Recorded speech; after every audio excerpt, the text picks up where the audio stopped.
refuse to lose. I'm built to win. Applied myself, I filled it in. No time for the doubt, they counted me out, I'm getting it in. Yeah. No time for no loss, I'm paying the cost, I'm in it to win. Yeah. Refuse. Mine, it can't be diffused. If you ain't thinking the same, then we playing by different rules.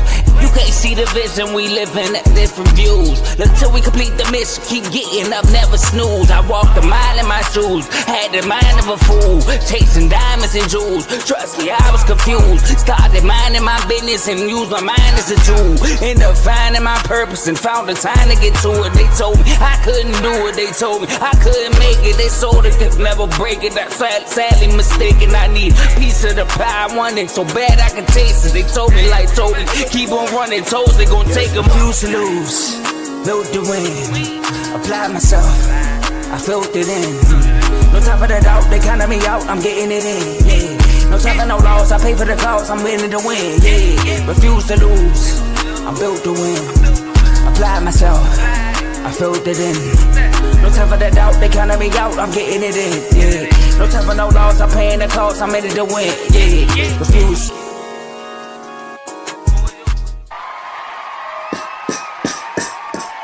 Welcome back, ladies and gentlemen, to another great episode of FFC. That's right. We got a special episode for you guys today.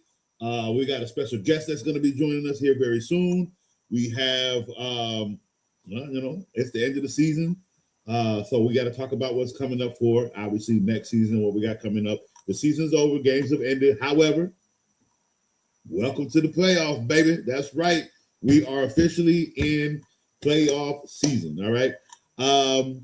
So let's go ahead and jump right into the show. So what I like to do, FFC is basically fantasy football with Coach, right? We all know this is fantasy-based show. We talk a lot of football, but it is fantasy-based, okay?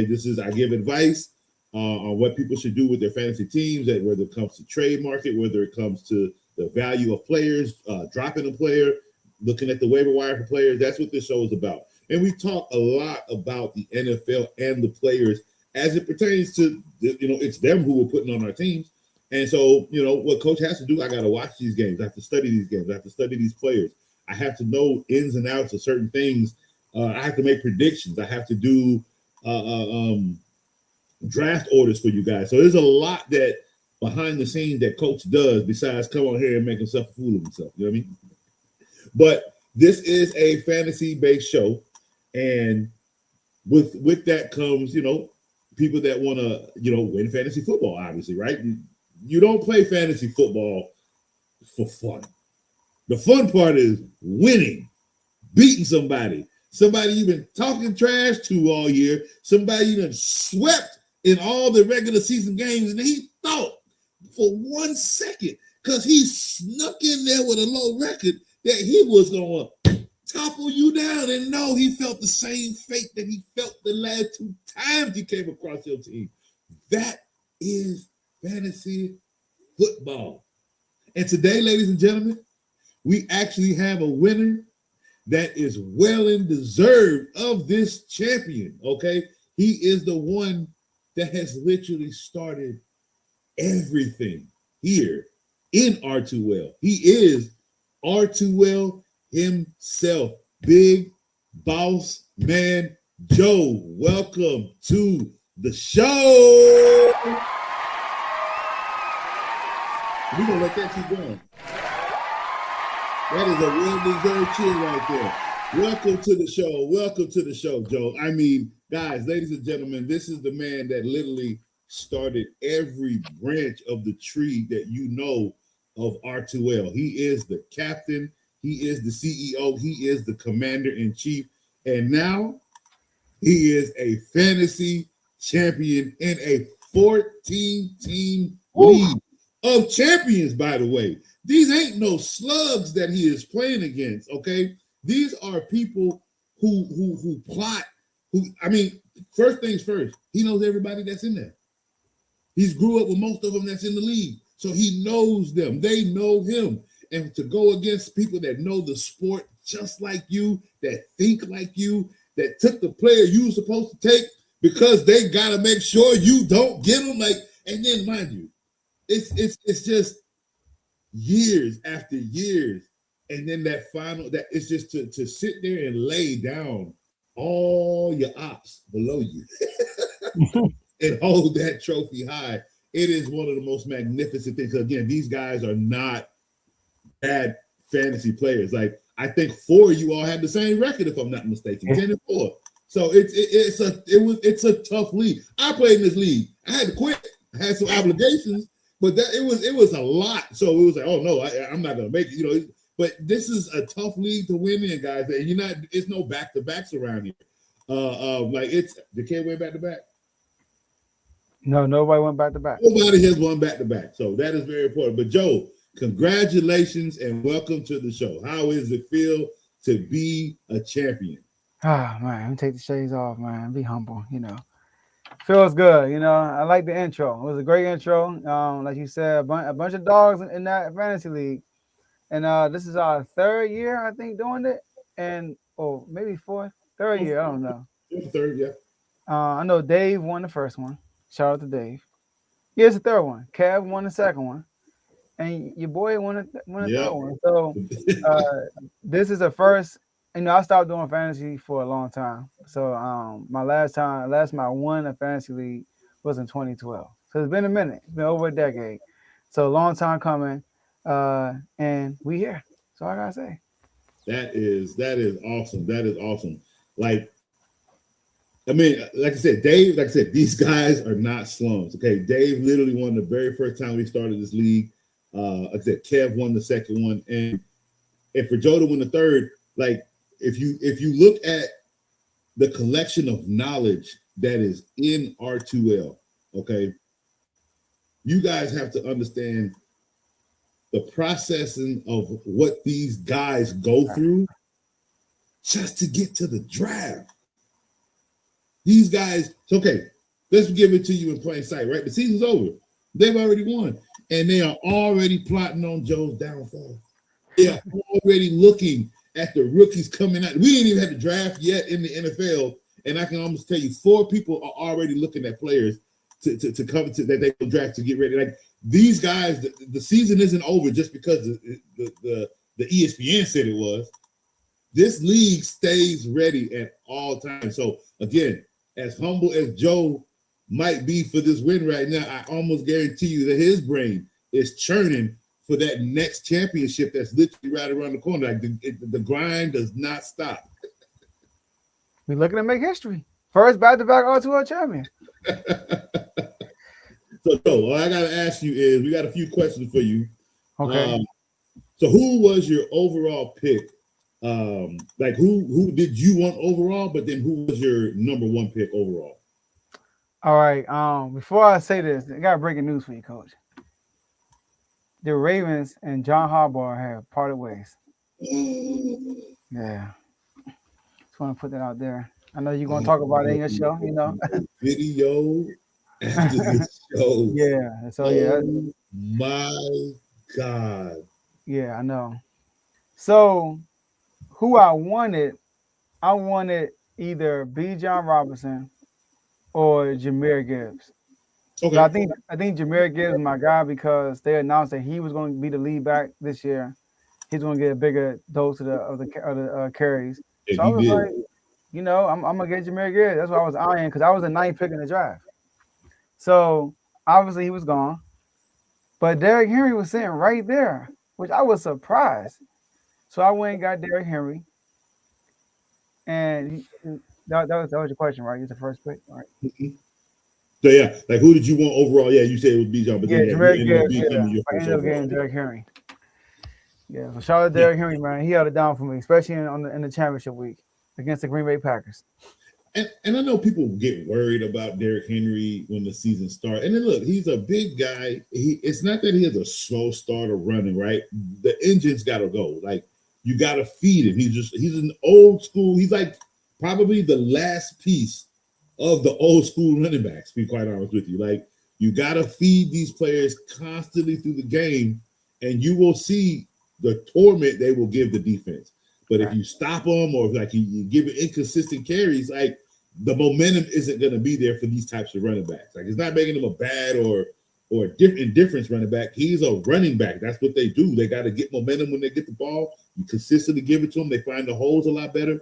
But when you take away, which is kind of what Harbaugh did a lot to feed his quarterback, you have inconsistencies with Henry's run. Because even it was like that with Tannehill when they were with Tennessee. If you feed him, he's going to destroy you. If you inconsistently give him the ball, that's where he's going to have like 17 carries for like a weird 43 yards. Like, you didn't really feed him. Mm-hmm. Derrick Henry is a 25 carry running back. You got to get that man his carries. You know what, Coach? So Jameer. Okay, this is my line. Okay, I messed up. All right. So my first overall pick, I want to be John Robinson. Okay. And because I had the 9th pick, I was gonna circle back around. I was gonna get Jahmyr Gibbs if he was still there. So I'm looking at this draft order. What's exciting is a lot of these dudes that got drafted before Henry either got hurt or had a down year. Yep. I'm looking at Justin Jefferson, down year. Saquon Barkley, down year. Jaden Daniels, hurt. CD got hurt.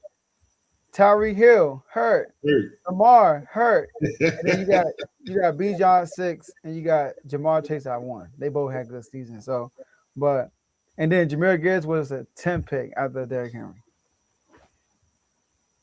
So then following that question, who were your top 3 players in fantasy for the entire year? Like who were your 3 guys that literally held your team together the entire season? It's crazy because I had 3 people in my head, right? And then I looked at the numbers. I was shocked by one player that was in my top 3. One player was my top 3. So my number 1 was Derrick Henry, which I thought would be JSN. I got Jackson too, and he helped me down a lot. Like there were a lot of times when I needed a big performance from him, and he came through for me. And then because of his big performance, I won. Derrick Henry ran the score up a lot for me, or set the tone. Like on the championship game, the championship day, he had 68 points. He set the tone. And they play on Saturday. They play on Saturday, so they play before everybody else. So Derrick Henry was 1. Caleb was 2nd. Caleb Williams was 2nd.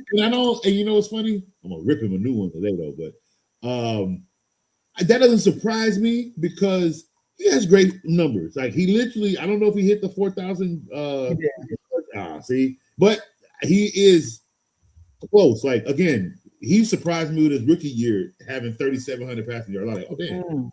I did not know you had that many yards, buddy. I was hard on you a lot this year, and you did ball out, but it's the winning factor that needs to come out of him a little bit more. But that it doesn't surprise me though that he was number 2 because he probably put up a lot of 25 plus games. I think he had a lot of 3 touchdown games. Now don't get me wrong. Did I start Caleb every game? I didn't. He didn't even start in my championship week. But he had the 2nd most points in my roster, and he was my 11th pick in the draft. So he was the quarterback you did draft first. Yeah, I drafted. Yep. I didn't grab a quarterback until the 11th round. Telling people you don't need to pick a quarterback within your first 7 picks. Let that boy come later. You had Caleb Williams of all quarterbacks. He's not a bad quarterback, but think about that. Listen to the names that are out there between Josh Allen, Patrick Mahomes, who got hurt, who had a stellar Herbert, who had Cardinal first place for a minute now. Mm-hmm. He had Cardinal first place. You had Baker Mayfield, who was literally being spoken of as the MVP. You got Matthew Stafford, who's been balling now. You had Daniel Jones before he got hurt. All of these names, and it's Caleb Williams. Yeah, that's man. A consistent player on your team that literally held it down. My monster of Caleb was, he got Ben Johnson. He got Ben Johnson over there. He's gonna throw the ball. He's gonna have a better year this year with Ben Johnson. Ben Johnson's an offensive mind guru. There's no way I thought Caleb was gonna have a better year than last year. So, and that's why I got Caleb. And then my third person was Travis Etienne. Yeah, that's a shocker. So Travis Etienne, I drafted him 5th overall. So with our league, I understand that running backs comes at a premium. Yeah. So I got Derrick Henry, Josh Jacobs, JSN, T-Mac, and I went and got Travis because of Liam Cohen when he was with Buccaneers. They offense was hooping. Like Baker had all them yards and the run game was good. So and the run game and that offense also caught the ball. Yes. So I figured out, okay, what was available? He was the best available for his running back. So yeah, he was my 3rd, and then it was JSN. JSN was 4th. In a 14-team league, taking ETN in the 5th round was probably the best value in the draft because he was not. That's probably his placement, but most people had him valued lower. Yeah, and he actually excelled over the value. Yeah, and that's all you want when you draft somebody. It's like their name is their name, but what's your value? Like, look at Justin Jefferson. I keep telling people, stay your behind away from the number 1 wide receiver. You all keep drafting these number 1 wide receivers, and look at what happened. He lost that quarterback 4 times this year. Soft look. Let me stop because I'm one soft that. Ooh-wee. That man lost his quarterback 4 different times this year. And look at his production because of it. Yeah. Yeah, man. I'm surprised that guy still got his job. That's the one. I'm surprised. So I'm gonna slide in another one. Okay. But I'm gonna slide in this one just because when I found out you picked McMillan 4th. Mm-hmm. So this is what I want the people to understand. That's why he's smiling. That's what I want the people to understand. You have to understand how dangerous in fantasy football it is to take a rookie, especially a wide receiver, with your 4th pick. Do you know who that 4th pick could have been? That's another running back. Mm-hmm. That's a high-profile quarterback. You understand what I'm telling you? He went for a rookie wide receiver on a team, literally, that hadn't won a football game, like hadn't won a season in years, okay? Coming off of a season with a team where the quarterback got benched and lost his job for a little bit. And he said, you know what? I'm still going to take this rookie number 4. And this rookie he should be rookie of the year, if I'm not mistaken. There's no other rookie that has played better than McMillan. So my question to you is, what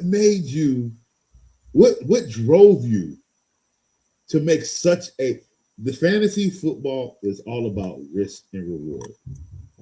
What made you make that risky call at 4?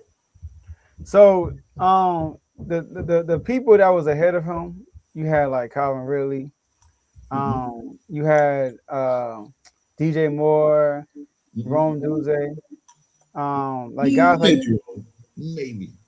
Yeah, you got Jameson Williams that was ahead of him. Devontae Smith from the Eagles was ahead of him. So, Smitty, yep, he was ahead of him. So you had Cortland Sutton. So there was some guys ahead of him. The reason why I picked them was because I saw Bryce Young in the second half of last year, and he started throwing the ball a lot better, getting a lot of passing yards, looking way more comfortable. And T-Mac was a dog in college, you know, and like he was a dog. He's a bona fide number 1 receiver in my opinion. So you paired him up with Xavier Legette. You know what I mean? Like you add them to what they already had. I feel like he was going to get a lot of targets, and he was going to get a lot of opportunities, and he was going to, you know, it was just like, all right, I know you're a rookie, but I know he's good. Like, you see these rookies come in as wide receivers and get production in year 1. DK Metcalf came in as a rookie, mind you. His production didn't come until the tight end got hurt in like week 3. But mind you, and I didn't pick DK Metcalf 4th. I picked him I got him late, so he was a big steal for a rookie. But I knew because of the little 3 catches a game he was getting already. I'm like, oh, the minute he gets an opportunity, he's gonna go off. That tight end went down. DK started getting 7, 8 catches a game that fast. I'm like, oh yes, like it was the best call. But man, like it had to excite you to know, like I picked this kid number 4, and not only is he excelling, not only is he the number 1 target, he's literally their guy, and he's on my team. Like for that to fall in your lap like that that's huge, man. Like that's fantastic. Like that's one of probably the luckiest picks you could ever get in the draft. For a rookie I draft rookies. Like if I draft 2 running backs, my 3rd running back is going to be a rookie. I'm always going to have a rookie wide receiver on my team. Like I just know when they're going to go off, when the production is going to get there. But like I've never had a steal like this. Like I said, Mark had a steal last year when he got Alvin Kamara, which whose name I ain't heard all year this year. Yeah, I know. Yeah. I didn't even talk about that. Oh, that's a short right there. What happened? He went early too in that draft. Yeah, Alvin Kamara. But he got Alvin Kamara in the 6th round. That's a steal. That's literally what kept him above the rest in the league last year, is because of how much he got of a steal. Like that's a big value in the 6th round. Anything prior to that, no, you drafted Alvin Kamara too high. But to get him in the 6th round, oh, that's an absolute steal. Like he's better than 6th round number. He's 4th, 5th round number. So that's a steal. For you to jump in the 4th round for this pick, kudos. That is probably one of the most intelligent moves. Again, you studied the player. You knew what he was going to bring to the table. The only thing that can affect what would have happened is unperformance. Jamar Chase went out there as a rookie. Everybody got scared of him, complaining about the yips. Me personally, I had him on my team, but again, I let him fall, and I knew I was going to get him. And he went off for me all year long. So again, it's just more impressive that you were able to make this in the 4th round, not the 9th round, not the 8th round. You see what I'm saying? Yeah, I will. It's like, what? Okay. It leaves for you to make that pick, not knowing what's going to happen. You still made it, right? Mm-hmm. So that means it still left the rest of your draft with a lot of pieces to continue to add. Yeah, I think my biggest steal, and it's not like an all year steal, down the stretch, this dude helped me so much. And it was Zach Charbonnet. Yeah. I got him in the 10th round. And you might have running both running backs. Yeah, because I got him. I actually bookmarked. I marked him. Like what you call it? Like when you mark it, I marked him because I knew people are looking at the starting running back. So everybody's looking at Kenneth Walker. Okay, and once Kenneth Walker was gone, it's like, okay, who else is the starting running back? Nobody looking at the dude. He shared carries with Kenneth Walker, and they went and got Clint Kubiak. So I knew they was going to run the ball. Oh yeah, play action and run. So the last 3 weeks, Charbonnet averaged like 18 to 20 points per game. He was scoring for me. So shout out to Charbonnet, big steal. Nice. All right. So were there any moments during the season where you felt you could fall, or did you have confidence throughout the entire season with your roster? I'm gonna be honest with you before you answer that question. Looking at what you got and how it turned out, I'm not sure you were scared at any point of the season. Now I'm not gonna lie. There was one time I was a little worried. It was week 7. I went against Cav, the reigning R2L champion, right? Mm-hmm. And Cav beat me 150 to 126, and I was 4-3. Ooh. I was 4-3. Okay. It shook so that moment, I'm like, oh, here we go again. And then from there on, we went 7-1. I think at that point, Coach, I think I told you over the phone. At that point, I was like, yo, I'm gonna have fun with this. I'm gonna talk trash. So the next week I won, I started talking trash. You know what I mean? In the chat. And because I was doing that, it made me hold myself more accountable. Cause I was putting myself out there. I was like, yeah. I was out there, so I was checking. You know what I mean? And I'm in 3 different leagues, And the other 2 leagues, I'm sorry, I was like, yo, I can't give attention to those leagues until game day. Game day, I would look at the waiver wire and try to check my I was like that too. But the R2L league, R2L? I want to be locked in. So I was locked in the R2L league and from since then. So thank you, Kev, for waking the brother up. So for people who know what happened after that, Kev beat me. I won the championship, and Kev missed the playoffs. This is one people know that. But go ahead. Shout out to Kev, though. Shout out to Kev.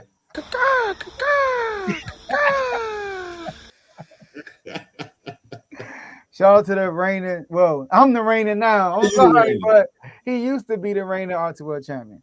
Oh, he coming back. He want blood now. Kev want blood now. Eagles lost to Washington too. Oh yeah. Right now. He is not happy.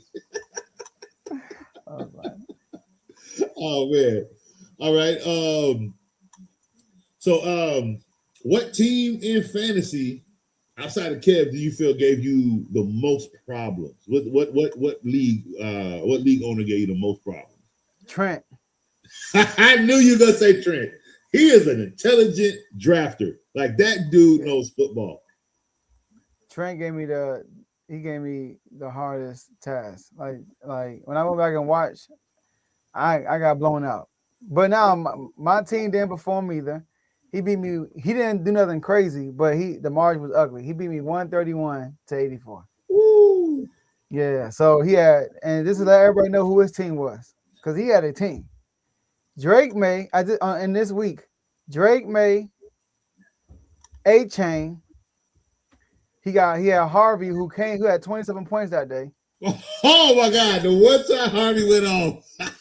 Yeah, he had 27 points. He had the wide receiver Wilson from the Cardinals. He got Lad McConkey. He got Warren. What's the name from the Colts? Jalen Warren. No. Yeah. No, not Jalen Warren. Is it Tyler Warren? Tyler Warren. Tight end. So Yeah. he pretty much had his whole team that he drafted.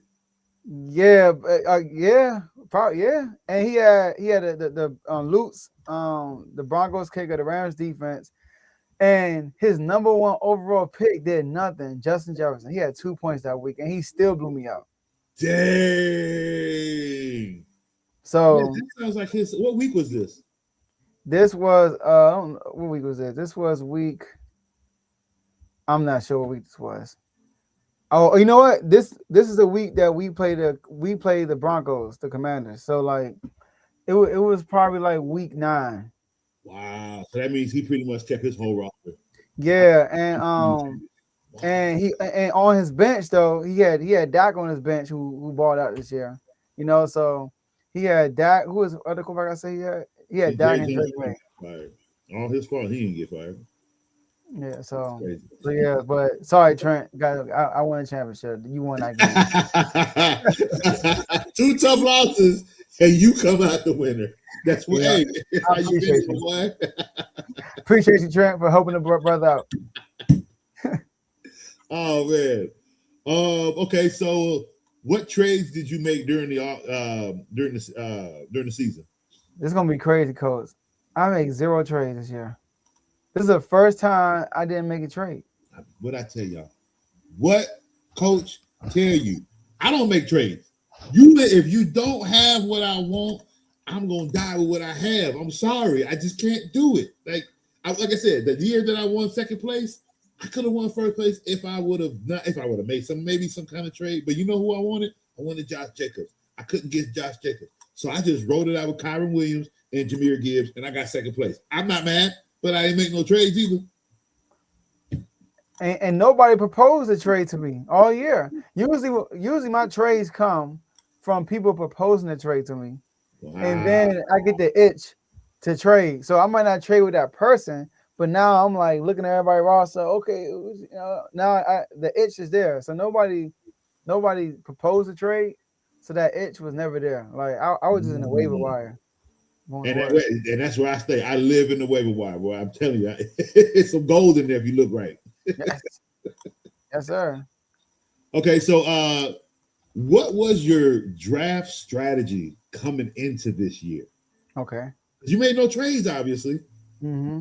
They traded you. So obviously the draft itself and the waiver wire is what really did it for you. So what was your draft strategy coming into this year? So I wanted my first 2 picks to be running backs because, like I said, in our league, running backs are at a premium. So I don't care what receiver available. I don't care what. My first 2 picks were gonna be running backs, and that's what happened. So what I do when I draft, I fill out my roster first. So like not my full roster, I fill out, at least in this league, my first 2 running backs, my first 2 receivers, and my flex will be a running back. I don't think I ever put a receiver at flex. It's always been a running back. And then I'll get my tight end. And then I'll get another running back or receiver. Like I will fill out my bench and then get my quarterbacks. Oh yeah. Then get my kicker and so what I did this year, I didn't get my second tight end. So I got everybody. I got my running backs, backup running backs, my receivers, backup receivers, my flex. I got all that. And then I got my quarterbacks, and then I got my backup tight end. Then I got my kicker, and then my defense. My defense, I just every week I'm changing it. Who's a week? Yes, it's offensive. Yeah. What people don't understand, the magic of defense in fantasy football is streaming the matchup. It's not about look. You can have the number 1 defense. You know what the number 1 defense does? They make you punt. You ain't getting nothing from that pimp. I'm so sorry. You're really not. What you need is a defense that is overpowering of an offense that they're going to make. They get sacks. They're going to turn the ball over because that offensive line cannot protect. That is how you stream for the defense. You need action. You need the ball to come out of the offense's hand. That is the only way you will score points on the defensive side of the ball in fantasy football. And until you guys get that through your skulls, y'all going to keep drafting teams like the Ravens, number 9 in the 9th round, which makes absolutely no sense because now you just lost out on a flex option. Yeah, man. Like on the championship week, it was I had picked the Saints. I picked them up because they went against the Titans. Don't get me wrong, Cam Ward balled out, but they gave me 12 points. I can live with that because they got exactly. Chase Young got a double digits.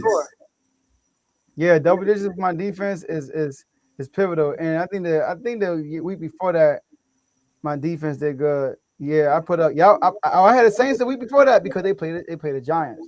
And you know who else would have been smart? Whoever had the Panthers was very smart this year. Whoever was able to sneak around and pick up the Panthers because they were on the waiver wire. They weren't drafted. So whoever picked up the Panthers was because they were attacking the quarterback all year. They gave quarterbacks hell all year long. Ooh, dang. I'm looking at the game before the championship. I beat Javon 167 to 131. My bad, Javon. Appreciate you, though. So, with a 14 team of excellent fantasy owners, how was it trying to find value in the waiver wire? Oh, I feel like as you can see, I made no trades. Mm-hmm. And when I look at my final roster of the week, most of these dudes I drafted. The only one that's here I didn't draft. It's like guys like my kicker, my defense, but my starting lineup and Tyler Shug. See, I didn't really have to use a waiver wire for unless it was like a bye week coming up or something like that. Okay. And I never really had difficulties in the waiver wire for real. But here we go. My championship starting lineup was Tyler Shug, who I picked up. He got 27 points. Who I picked up days before. All right, I was like Caleb, but Caleb ended up with 29. Shout out to Caleb. He was going against the 49ers. Yeah, that was a great game. It was, yeah. They lost. It was a great game. So I don't know what happened to him. Man. It was, and I also had him. I ended up picking up Cam Ward too, but I dropped Cam Ward to get Tyler Shug. But I had Derrick Henry, who I drafted, Josh Jacobs, who I drafted, JSN, who I drafted, T-Mac, who I drafted, Isaiah Likely, who I drafted, Travis Etienne, who I drafted. So only my kicker and defense really, and then my bench, I drafted Worthy. I still got him, even though he hurt. I mean, when Dobbins got hurt, I went and got another running back, stuff like that. You know what I mean? So it was the team I drafted held me down for real. Yeah, because I can tell you, outside of Dobbins' injury, you really didn't get hit with that injury bug like everybody else. I know they was running through that wire. Xavier Worthy got hurt, but Dobbins was my starter though. Like Dobbins, right? He was already a backup. Xavier Worthy, Josh Jacobs got hit with an injury. He did. He was my starter. He got hit with injury. Especially at the end of the year, he started getting hurt. Yeah. So he only gave me 3 points on the championship week. Did you find any games difficult during the bye week fiasco? Because I know that could be real challenging when players are on the bye week. 1 to 2 players, if you don't draft properly, you can having 3 players out, in 1 week. Yeah, I it's funny. I didn't deal with that. Okay. I don't think I have teammates on my team. Only Xavier Worthy and Travis Kelce. They're the only teammates. So you had basically everybody who was on the bye. You had somebody interchange and keep. Yeah, I always had one other person. I think they were the only teammates on my team. Xavier Worthy and Travis Kelce, and Xavier Worthy was hurt a lot of the year. So so I went back and looked too, Coach, and the games I lost, it had nothing to do with bye week. It had something to do with just bad performance. It's really interesting. Good to know. Yeah. So I didn't struggle with that. The last question: how does it feel to be R2L champion in a league full of champions? I mean, right, put the shades back on. First, I want to say thanks to you, Coach, for having a platform for us to do this league and host the draft. For those who don't know, the last 2 years, we have done the draft at the Northwestern, now that's what's called, Northwestern Stadium, the Washington Commander Stadium, in the press box. So we actually do the draft in there. Santana Moss came through, that brought it up and told me, hey, he looked at me and said, you're going to win this year. And you were right, Santana. I appreciate you. All right.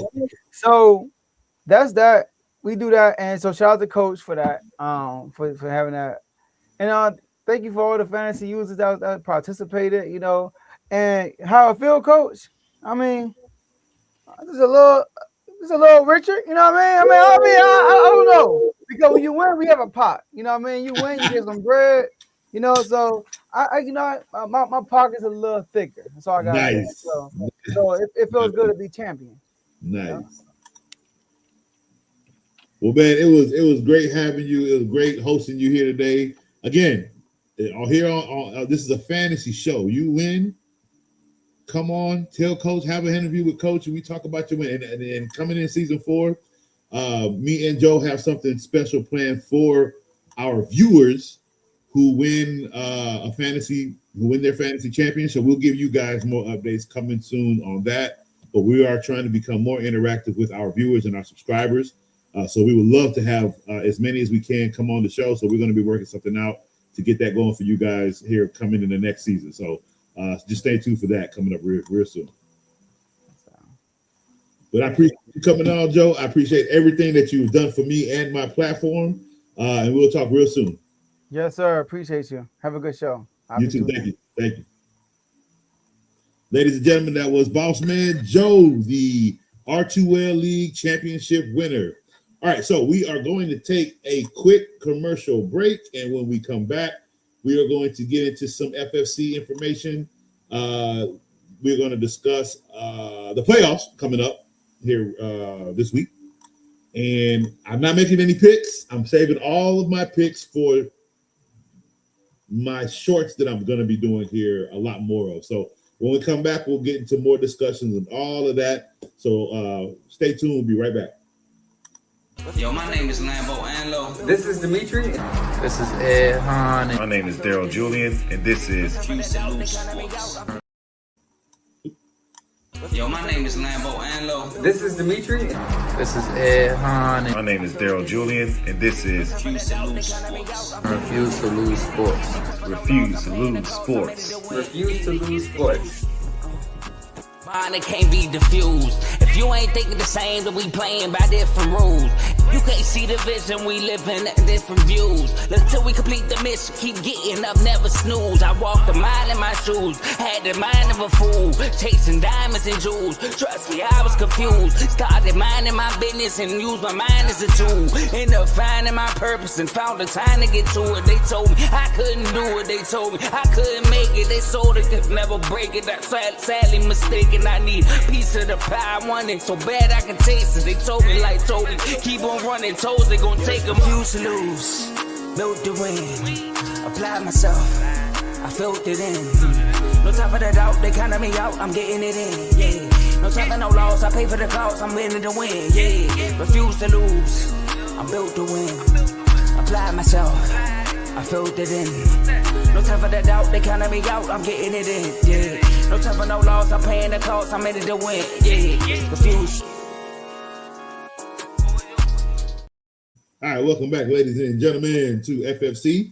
All right, so as I was explaining earlier, FFC is going not on a hiatus, but the NFL season is coming to an end. We only have the playoffs left, so we won't be having 2 live shows a week. We'll just be doing 1 live show a week, and we do have content for that. But outside of the live show, what I'm going to be doing to keep more relevant, active information flowing, that's the best way I can put it, I will be doing more shorts throughout the weeks. So to get those shorts, you have to follow me on, I do have those handles for you right here. You do need to follow me on Instagram, on TikTok, on Twitter, and on, you don't need to follow me on Twitch. Twitch is for my gaming, but for football purposes, it's Instagram, TikTok, and Twitter. So those platforms will have all of my shorts. And YouTube, because YouTube is where we actually stream the live show and actually where we upload all the shorts as well. So please look out for those. I do have some new shorts up right now that basically go over some games I do want to talk about that I've kind of already discussed in the shorts. But my disappointment in the Bears wasn't a good game that I thought they could have had a better game. It was kind of I didn't like it. For you to lose by 52 points by the Detroit Lions in week 2 or 3, I thought in this last game you guys would have put more forth of an effort to beat this team, just to end the season on that kind of note. But the way so the Chicago Bears they played a great game against 49ers but lost. Then they turned around and then lost now to the Detroit Lions. So me personally, I just feel like that loss will continue into the playoffs. We won't talk too much about those. I'm not making picks yet. But we will talk about the matchups. But I don't know. I think Chicago will be a wild card exit. I don't think they're going to make it past the wild card. 49ers. I think the 49ers could make it past. Maybe. I'm just a little bit more disappointed in their effort against the Seahawks. Seahawks played a great game. Great game. And I don't know. Either the 49ers just didn't show up, or that is their limit, is what we saw them against San Francisco or against the Seahawks. If that is, they could possibly be a wild card exit, maybe a first round exit as well, depending on their matchup. But to me, I don't know. It was a 13-3 game. The effort on defense was there, but offense was not yet. Defensively, it was bad because you let them gas you for like 18 to 20 yards a carry. Like the Seahawks were just doing whatever they wanted with the football. It was crazy.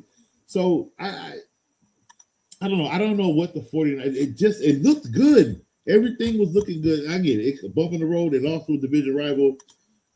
They're gonna see him possibly again come the playoffs. Maybe, but I don't know. Purdy sometimes looks smaller than he needs to look, if that makes sense. I need a bigger presence coming from their quarterback. And in a game like this, you just felt Sam Darnold all over this game. That's not a bad thing, but you're at home, 49ers. Why do I feel like Sam Darnold owned you at home?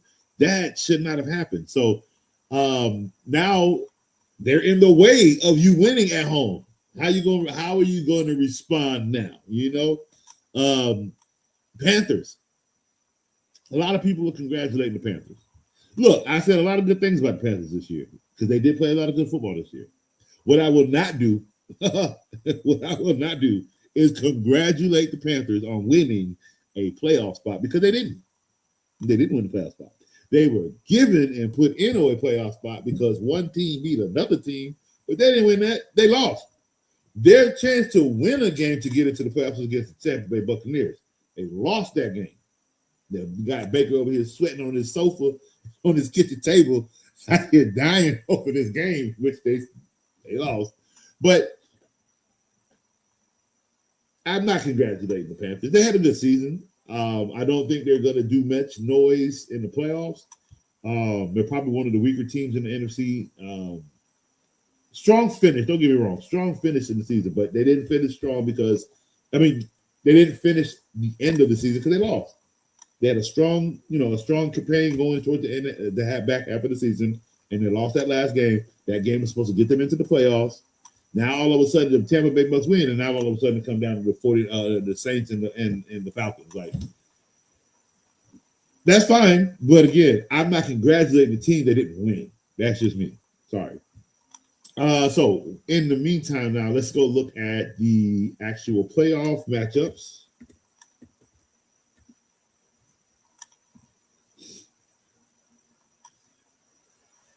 Where are you?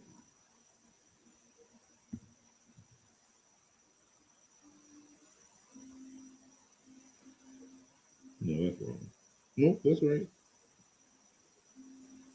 No way.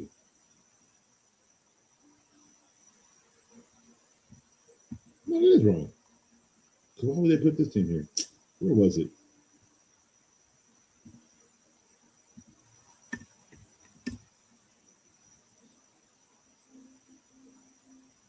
All right, there we go. Let's get on stupid.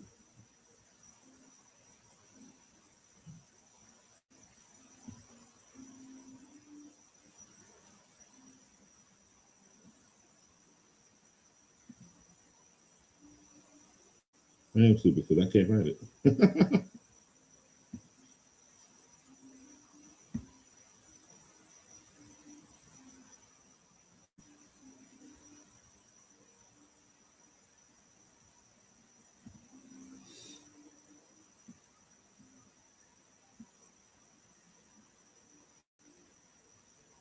All right, here we go. So we have the Bills and the Jacksonville Jaguars. Jaguars are at home.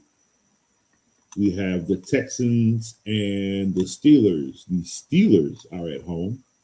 We have the Chargers and the Patriots. Patriots will be at home, and the Broncos are on a bye week. They will face the winner of the Bills and Jaguars, it looks like. Yeah. And for the NFC, we have the 49ers versus the Eagles. Again, this playoff matchup stays, boy. We got the Eagles at home. We have the Rams and the Panthers. So we have the Panthers are at home. We have the Green Bay Packers versus the Chicago Bears with the Chicago Bears at home. So yeah, and we have the Seattle Seahawks with the bye week. So all of these games will have a prediction. I will not do the predictions live today. I will do them. They will be posted as shorts by Friday. Go right before the game. And then I'll have reactions posted for each playoff game right after. So either I'll have how many? 1, 2, 3, 4, 5, 6 wins or 0 wins. Who knows? I'm going for 6. Let me see if I can go for 6. The matchups look good, actually. I'm intrigued with the matchups. The road of this one could lead to 49ers versus the Bills. It could lead to the Rams versus the Bills, but at the end of the day, I have the Bills as the AFC team. The NFC team, I'm still up and down on. Now, the AFC championship game, I think, will be Buffalo. Buffalo versus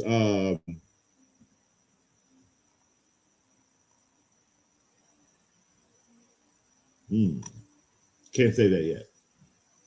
No, you can't say that yet because it'll give away all the other. It'll give away too much of the other information of the prediction. So let us all just wait for coaches' predictions that'll be coming up on Friday.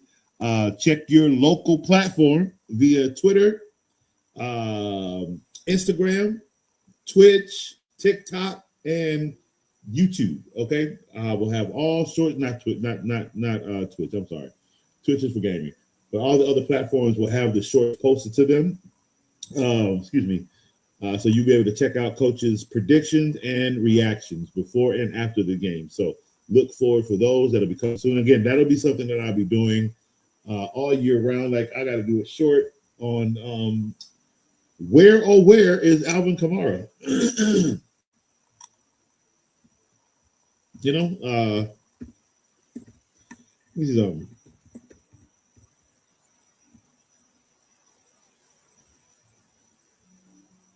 it's just one of those questions like you hear names all year long, right? And then you think, hey, you know who I ain't heard about all year?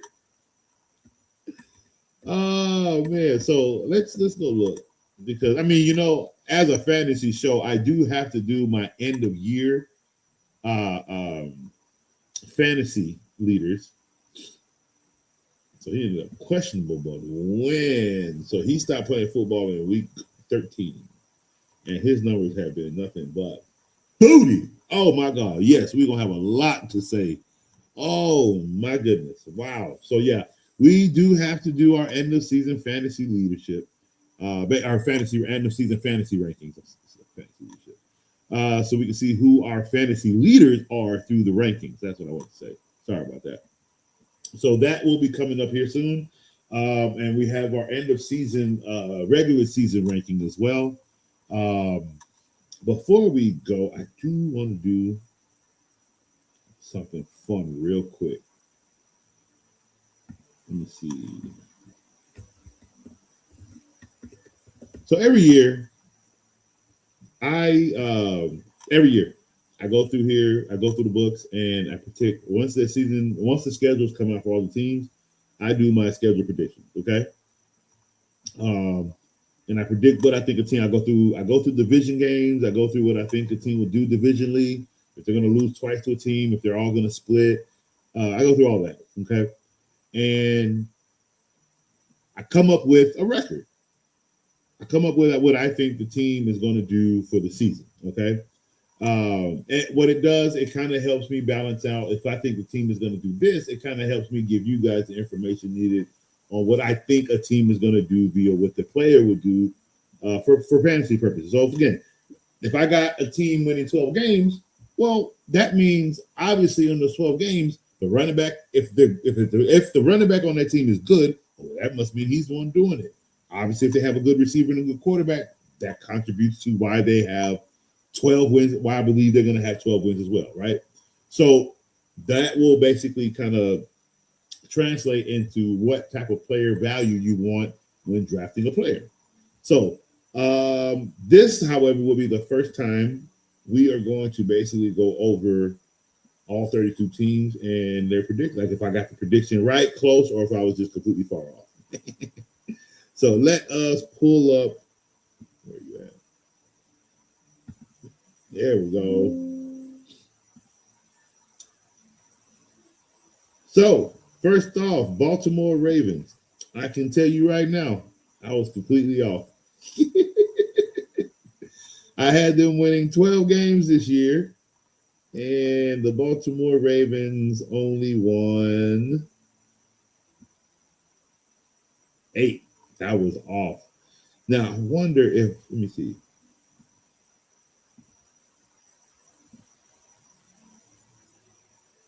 No, because again, it was a rough year for them. Hey, like I said, changes needed to be made, and we heard of a big change. I do have to do a short video on that though. My reaction to Jim Harbaugh being released, but wow, You know what? A lot of people were calling for it. There was frustration between the quarterback. His comment kind of left at the end of the season. His comment kind of left you with, what are you saying? Kind of thing. So, all he said was he ain't got time to talk about that right now. He trying to process what just happened. He ain't trying to process. But we all knew what that meant. Like, so I did not see them falling to only 8 games this year. I did not see. Next, Pittsburgh Steelers 8-9. Pittsburgh Steelers went 10-7, so they won 2 more games than I gave them. So I was, within the realm. Cleveland Browns, I gave them 9-8. I think I reached with that one, didn't I? They only won 5 games. Yeah, I reached with that one. I guess I thought Shadir would have had a back half better season. Well, with the coach being fired, I guess we can see why he didn't. Cincinnati Bengals 13-4, completely off. That one was a bust. 5-12 for the Cleveland. For 6-11 for the Cincinnati Bengals. So completely wrong with that one. Houston Texans I have them at 6-11. I was wrong there. They actually won 12 games. Doubled what I said. Let's see. Tennessee Titans. Now, mind you, it didn't start off that 12 games didn't start off that way. It was a bit rocky. But they, like I said, they turned it around. Number 1 defense. Made it to team. But it's crazy. They got 12 wins and they're on the road in a playoff game. That's crazy. Tennessee Titans, I gave them 7 wins. I don't think they hit anywhere near that mark. They got 3. This might be my worst year doing this. Wow. Indiana 3-14. Well, if they started off without Daniel Jones, they would have been. They sure had a better season, 8-9. Again, I didn't see Daniel Jones doing anything of what he did, so I didn't see them having a good season. But he had a great season up until the point of getting hurt, so that really sucks for the Colts. They are the ones that should be where the Jacksonville Jaguars are right now. And they got 13 wins that I didn't see happen, and I gave them 8. Not too bad, but I didn't see them with 13. Not nowhere near that number. Let's see who's next. Buffalo. Buffalo went 12. I got them at 12-5. Where is Buffalo? Buffalo is 12-5. Ha! Ha! Hit it right on the mark. Bow. 1. 1. That's not bad. It's not too many of these I should actually hit on the mark. Be off 1 or 2 games. When I'm off like 4 or 5 games, I was completely wrong about that. Let's see. New England Patriots. I had them at 10-7. Not too bad. And they went 14-3. So I at least had them winning. Miami Dolphins. I had them at 8-9. Miami Dolphins were 7-10. So I was off a game. I actually gave them a game. I had them at 7-10 at first, and I changed it to 8-9. New York Jets 3-14. Jets. How many games did I give you? 7. I gave y'all 7 games. I just feel like I'm a bum. I'm an idiot. How did I do that? Wow. To be real with you, I don't think anything is wrong with the players. It was all the staff. I'm so sorry. So the players, I think, with a better coaching could have actually won 7 games. The players with Eric Glenn won 3 games. Let's see. The AFC West. Let's see. This one's going to be a doozy. How did I do here?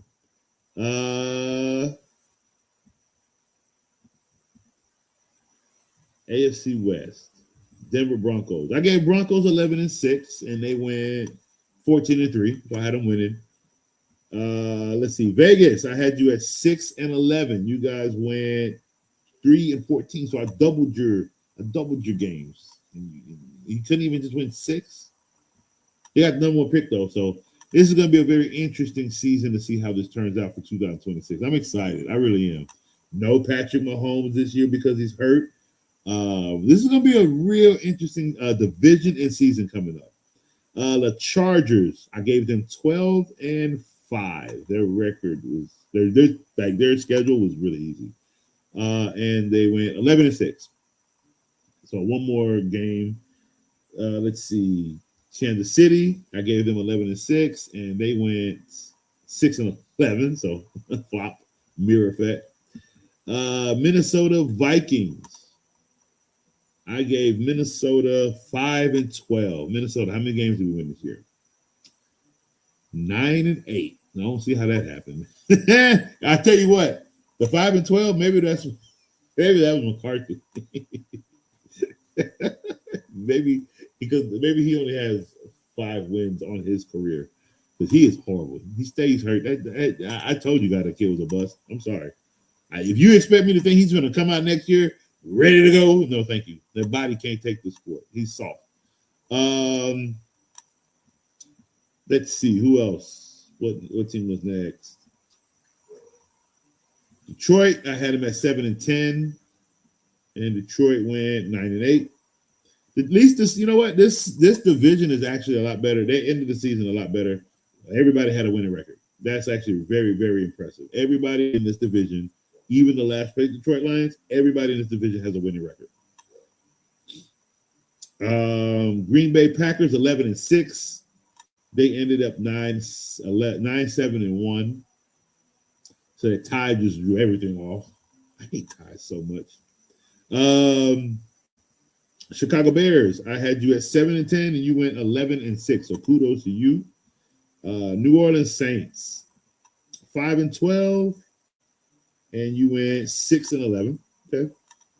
Carolina Panthers, I had you at 2-15. Sorry for the disrespect. You won 8 games this year. My bad. I didn't see Torrey McMillan going off the way he did as a rookie wide receiver. So hopefully he is winning Rookie of the Year because he was outstanding this year. Atlanta Falcons at 8-9, and Atlanta Falcons won 8-9. Tampa Bay, I had you at 12-5, and you went 8-9. So that's I think I got like 2 games like literally on the mark. Dallas Cowboys at 10-7. The Dallas Cowboys had 7-9. Oops, wrong button.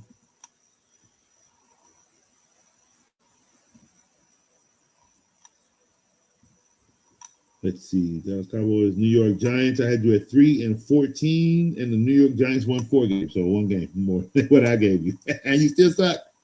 Philly 14-3. You fell. You dropped to 11-6. And last, Washington. Unfortunately, it was not a good season. I had you at 11-6, but you guys only won 5 games this year because you lost your quarterback, and it was a very, very rough year this year. The San Francisco 49ers, I had you at 14-3. Hey, guess what, San Francisco? You got 12 games. Could have went 13. You could have had me 1 off, but no, you lost. You lost to the Seahawks. You suck.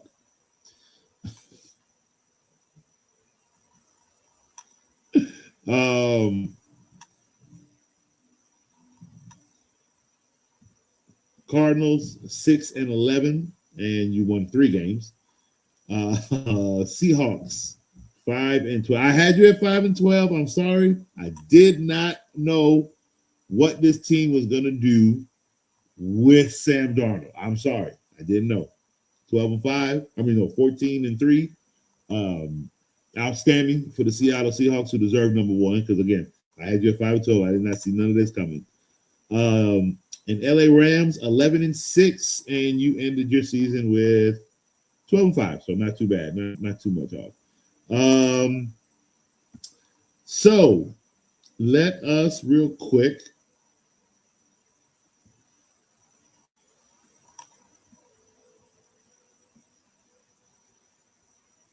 one, two, three,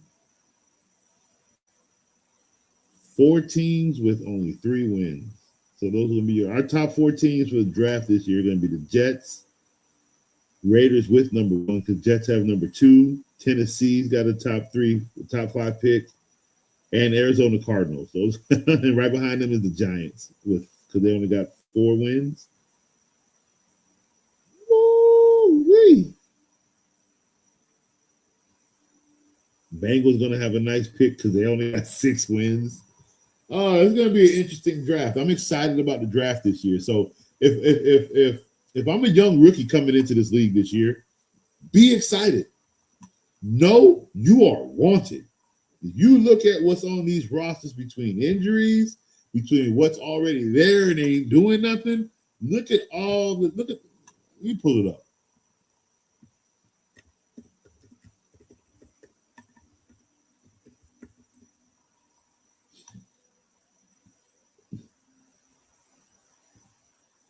Oh, the draft is held in Pittsburgh, too.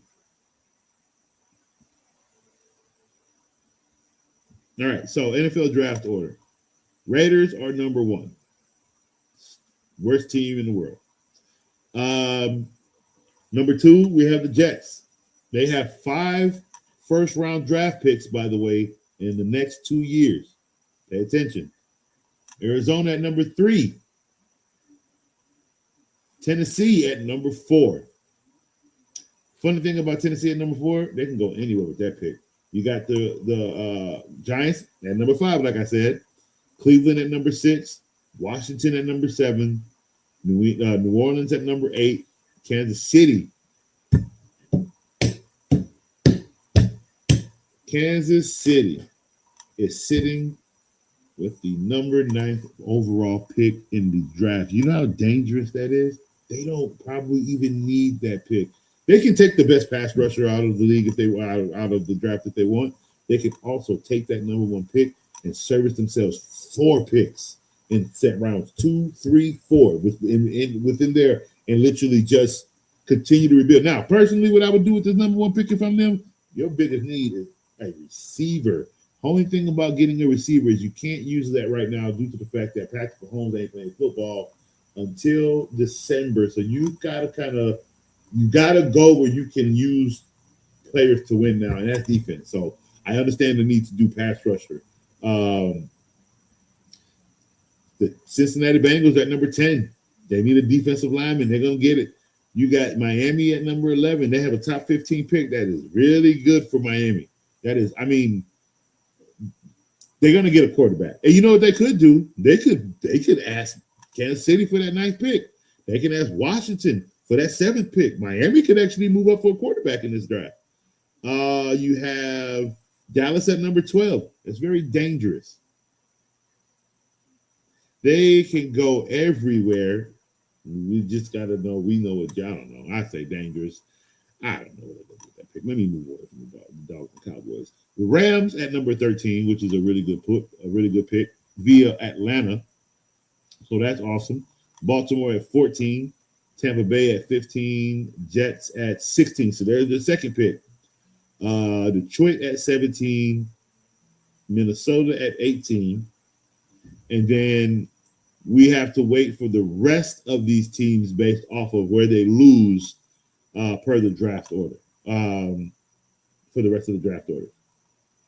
But the first 18 picks are pretty much in. And it looks like the Jets only have 2 first-round picks this year. And then they're going to use 3 first-round picks for their next season. So it's going to be an interesting 2 years for the Jets. So thank you guys for tuning in. I appreciate you guys holding on and hanging in. I know this is a different time because we normally do our show in the morning, and we will be staying in the morning. This was just for a special episode for Boss Man Joe, so we can celebrate his championship run through the R2L Fantasy League. So that was just awesome to see. Congratulations again, Boss Man Joe. I appreciate you for coming on and doing an interview with us all. Again, stay tuned, guys. Coach will be doing shorts later this week pertaining to the playoffs. So, with that being said, I'm going to do something else with these shorts. I'm going to have some fun, all right? For the playoff purposes, this is where we're going to start. I'm actually going to do some parlay shorts. Coach is going to put his 2 cents into the gambling world and give you guys what I think as it pertains to the spread, the over-under, money line, any parlay, any player props that I like. So we're going to use some shorts for those 2. All right, so we're going to play around with that. The playoffs is fun time to play around with that stuff because it's not as many games, and we can kind of just focus on little pieces here and there that are within the game, and then we'll go from there. But we'll have a little fun with it. So stay tuned for that. But again, I appreciate you guys for tuning in. We will be back next week, Wednesday at 9:30 a.m. at our normal time. So we will see you all next week and basically talk about these playoff games. All right. So tune in for that. And then Coach loves you. I'm out.